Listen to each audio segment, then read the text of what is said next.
আচ্ছা, এখানে আমি সবকিছু একটু লিখে নিয়েছি ভিডিও লেন্থ কম করার জন্য, ঠিক আছে। সো প্রথমে আমি ইনডিরেক্ট মেথডে নিট ইনকাম লাগে, সো নিট ইনকাম আমাদের প্রশ্ন দেখে আমরা বসিয়ে নিলাম, ঠিক আছে। এরপর আমাদের কি কাজ করতে হয়, cash flows from operating activities এইটা তুলতে হয়। তো cash flows from operating activities এটার মধ্যে যোগ এবং বিয়োগেরটা আমি আলাদা আলাদা লিখে নিয়েছি, এখন শুধু যোগেরগুলো এবং বিয়োগেরগুলো কি করব, একটা একটা করে তুলে যাব।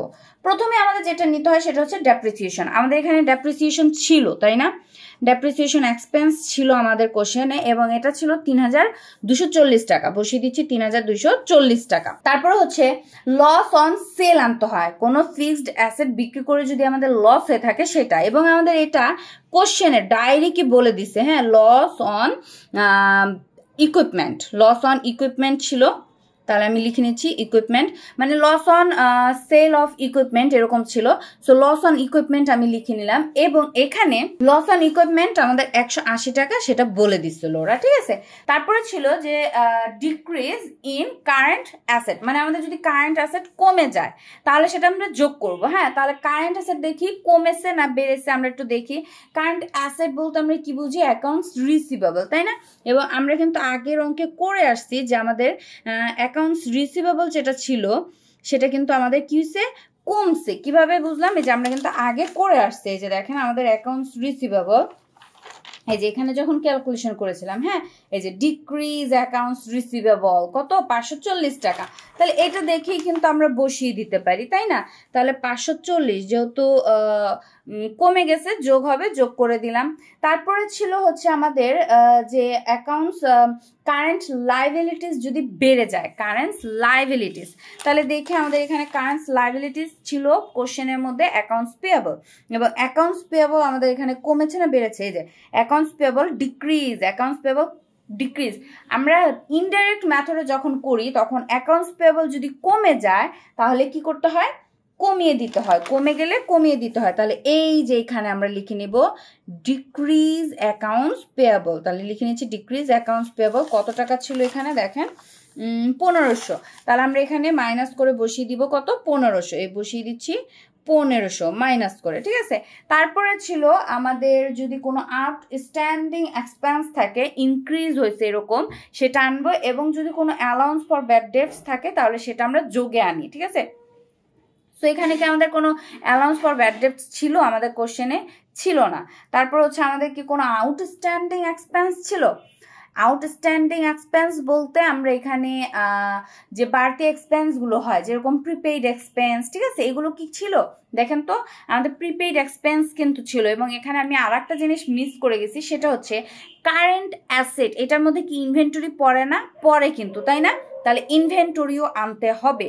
হ্যাঁ, সো প্রশ্নটার মধ্যে দেখেন তো ইনভেন্টরি কি বেড়েছে না কমেছে, আমরা একটু আগের অঙ্কটা একটু দেখি। দেখেন এখানে আমাদের ইনভেন্টরি কোথায় আমরা ক্যালকুলেশন করেছি, এই যে ইনভেন্টরি ডিক্রিজ, কমে গেছে, তাই না। তাহলে ইনভেন্টরি ডিক্রিজ, কমে গেলে কি করব, যোগ করব, এবং কত টাকা কমেছে, 5400 টাকা।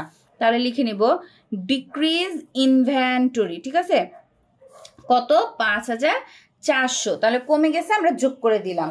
তারপরে হচ্ছে আর কি কি আছে দেখেন তো, প্রিপেইড এক্সপেন্স, এটাও আমাদের জন্য কি একটা কারেন্ট অ্যাসেটস, তাই তো, কারেন্ট চলতি সম্পদ। তাহলে এখানে প্রিপেইড এক্সপেন্সটা দেখি তো কমেছে না বেড়েছে, প্রিপেইড এক্সপেন্স কোথায় আছে, এই যে প্রিপেইড এক্সপেন্স 3360, এটা কি ডিক্রিজ, এটাও কমেছে, তাহলে এখানে কি হবে, যোগ করতে হবে। তাহলে ডিক্রিজ প্রিপেইড এক্সপেন্স কত ছিল জানো, 360, তাই না, যেহেতু কমে গেছে যোগ করে দিলাম। আচ্ছা, তারপরে আর কি কি আছে দেখেন তো, আমাদের কোশ্চেনের দিকে তাকালে আর কি কোনো চলতি সম্পদ আছে, নাই। আচ্ছা, চলতি দায়, এবার চলতি দায়টা দেখেন, আমরা অ্যাকাউন্টস পেয়েবলটা বসাইছি, হ্যাঁ, প্রশ্নটা দেখে ভালো করে খেয়াল করি যে আমাদের আর কোনো চলতি দায় আছে কিনা, অ্যাকাউন্টস পেয়েবল আছে না চলতি দায়, তাহলে দেখি তো আমাদের এখানে চলতি দায় accounts payable, sorry accounts payable না, ইনকাম ট্যাক্স পেয়েবল, এই যে ইনকাম ট্যাক্স পেয়েবল ইনক্রিজ, বেড়ে গেছে, চলতি দায় বেড়ে গেলে কি করতে হয়, বিয়োগ করতে হয়, তাই তো। চলতি দায় বেড়ে গেলে কি করতে হয়, বাড়লে যোগ, কমলে বিয়োগ। তাহলে চলতি দায় যেহেতু বেড়ে গেছে তাহলে কি করব, যোগ করে দেব, কত দেখেন 2160। তাহলে এখানে আমরা বসিয়ে দিতে পারি increase income tax, right, income tax payable, আমি একদম হিজিবিজি করে লিখছি এক পৃষ্ঠার মধ্যে করার জন্য 2160, ঠিক আছে। আচ্ছা, তো আমাদের কি অ্যামাউন্টগুলো সব বসানো হয়ে গেছে? দেখেন তো আর কোনো কিছু কি বাকি আছে কিনা, কোশ্চেন থেকে একটু ভালো করে দেখেন তো কোশ্চেনের মধ্যে আর কোনো কিছু বাকি আছে কিনা। এক্সপেন্স পেয়াবল আমরা নিছি, নেই এখনো। হ্যাঁ, তাহলে এক্সপেন্স পেয়াবলটা আমাদের এখানে কোথায় আছে দেখি তো। এই যে এক্সপেন্স পেয়াবল, তাই না? কত? Decrease expense payable. তাহলে এক্সপেন্স পেয়াবল এটা আমাদের জন্য কি দায়, এবং দায় কমে গেলে কি হয়? বিয়োগ করতে হয়। তাহলে কত? 900 কমে গেছে, তাহলে আমরা এটা বিয়োগ করে দিব। তাহলে ডিক্রিজ এক্সপেন্স পেয়াবল, তাই তো, কত? 900। তাহলে এই 900 কমিয়ে দিলাম, আর কোনো কিছু নেই। ভালো করে দেখা হয়ে গেছে। সো এবার আমরা এগুলোকে ক্যালকুলেশন করে দিই। তাহলে 3240 যোগ 180 যোগ 540 যোগ 5400 যোগ 360 যোগ 2160, তারপর মাইনাস 1500 মাইনাস 900, আমরা পাচ্ছি 9480। বসিয়ে দিচ্ছি এখানে 9480। এবং এখানে কিন্তু এটা বরাবর কি লিখতে হয়? Net cash provide by operating activities, right? So আমি লিখলাম না, কারণ আমি মানে তাড়াতাড়ি করতে চাচ্ছি এই কারণে। সো এটাকে আমি এখানে বসিয়ে দিলাম, এবং এটা কি করতে হবে এবার? এইটার সাথে এটা যোগ করে দিব, ঠিক আছে। তাহলে এটার সাথে এটা যেহেতু প্লাসে আছে যোগ করব, মাইনাসে বেরোলে বিয়োগ করবো, এরকম আর কি। হ্যাঁ, তাহলে 15120 এটার সাথে যোগ করে দিচ্ছি 9480, আমরা পাচ্ছি টোটাল 24600 টাকা। এখানে বসিয়ে দিচ্ছি 24600 টাকা। এই যে এইটার নাম আমরা লিখতাম কি? Net cash provide by operating activities, এইটার নাম দিতাম। আচ্ছা, যাক। তারপর আমরা এখন করব cash flows from investing activities. So investing অ্যাক্টিভিটিসের মধ্যে কি কি আসে? যদি কোনো পণ্য ক্রয় করি বিয়োগ করব, বিক্রয় করলে যোগ করব, তাই তো। তাহলে 2 নম্বরের যে কাজটা সেটা শুরু করছি। দেখেন, আমরা কিন্তু এই cash flows from investing activities এটা ডিরেক্ট যে মেথডে করছিলাম সেখানেও কিন্তু আমরা করছি, তাই না? এই যে এখানে করছি। সো এইখানে থেকে একটা জিনিস শুধু একটু পাল্টে যাবে। সেটা কি? সেটা হচ্ছে আমাদের এই ল্যান্ডের হিসাবটা, ঠিক আছে। দেখেন, ডিরেক্ট মেথড এবং ইনডিরেক্ট মেথড এই দুটার মধ্যে তো একটা পার্থক্য আছে, তাই না? কি পার্থক্য? সেটা হচ্ছে এই প্রথমের যে একটা ছিল এটার পার্থক্য, এবং আরেকটা পার্থক্য হচ্ছে যে কোনো কমন স্টক বা বন্ডস দ্বারা যদি আমরা কোনো সম্পদ কেনা বেচার মধ্যে কোনো কিছু জড়িয়ে থাকি, ঠিক আছে। যেরকম এখানে আমাদের কোশ্চেনে বলা ছিল যে আমরা কমন স্টক 18,000 টাকার কমন স্টক বিক্রি করেছি জমি কেনার জন্য, ঠিক আছে। জমি কেনার জন্য 18,000 টাকার কমন স্টক কি বিক্রি করেছি। এই কথাটার কোনো প্রভাব আমাদের ডিরেক্ট মেথডে পড়ে নাই, এই কারণে আমরা এটা আনছি। বাট এখানে আনবো না, কারণ এটা ইনডিরেক্ট মেথড, ঠিক আছে। তাহলে এইখানে শুধুমাত্র ওই যেটা মিক্স থাকবে, যে কমন স্টক বিক্রি করলাম এটা আনার জন্য, বা বন্ড বিক্রি করলাম এটা কেনার জন্য, এরকম টাইপের লেনদেনগুলো বাদ দিয়ে অন্যান্য যে পারচেজ বা সেলগুলো আছে সেগুলো আমরা এখানে নিয়ে বসাবো, ঠিক আছে। এবং সেটা কেন হলো? দেখেন, এইখানে আমরা কিন্তু আমাদের লস অন ইকুইপমেন্ট, আমাদের কোনো সম্পদ বিক্রি করে যদি লাভ লস হয় সেটা কিন্তু এখানে আমরা যোগ করি। হ্যাঁ, বাট এইখানে কিন্তু আমরা কোথাও এনে যোগ বিয়োগ করি না, ঠিক আছে। কথাটা একটু ভালো করে বুঝবেন, ঠিক আছে। দুইটার মধ্যে কিন্তু একটু মানে দুই জিনিসটাই একই রকম, বাট একটু ডিফারেন্স আছে।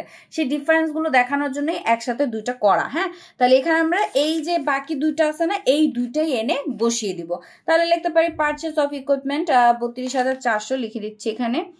পারচেজ অফ ইকুইপমেন্ট 32,400 বিয়োগের, ঠিক আছে। এবং আমাদের সেল অফ ইকুইপমেন্ট 3,060। আচ্ছা, সেল অফ ইকুইপমেন্ট কত?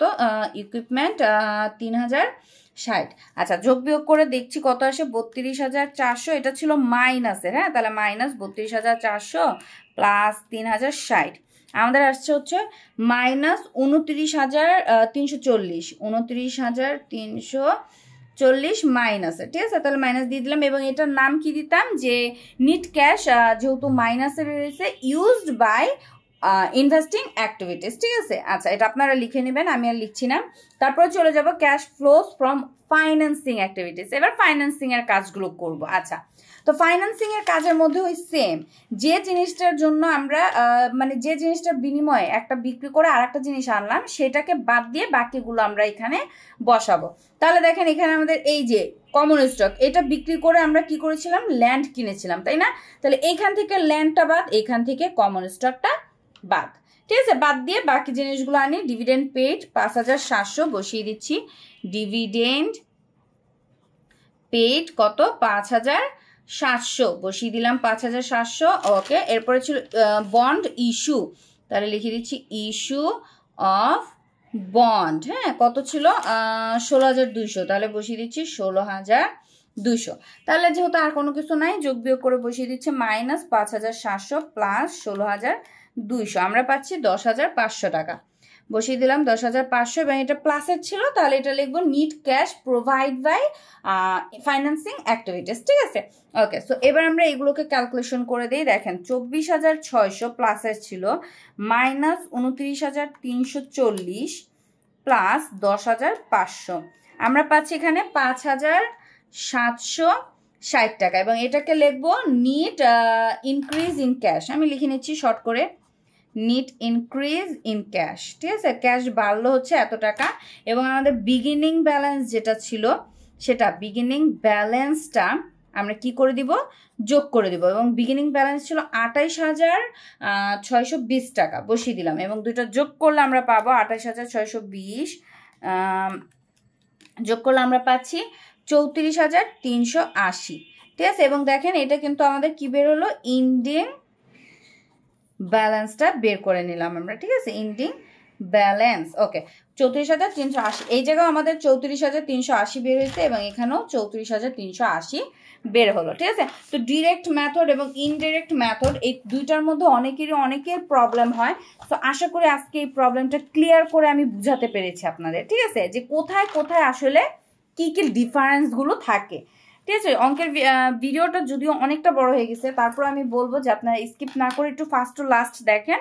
আশা করি ডিরেক্ট মেথড, ইনডিরেক্ট মেথডে আমাদের যে ক্যাশ ফ্লো স্টেটমেন্টটা হয় সেটা আপনাদের ক্লিয়ার হয়ে যাবে, একদম ক্লিয়ার হয়ে যাবে, ঠিক আছে?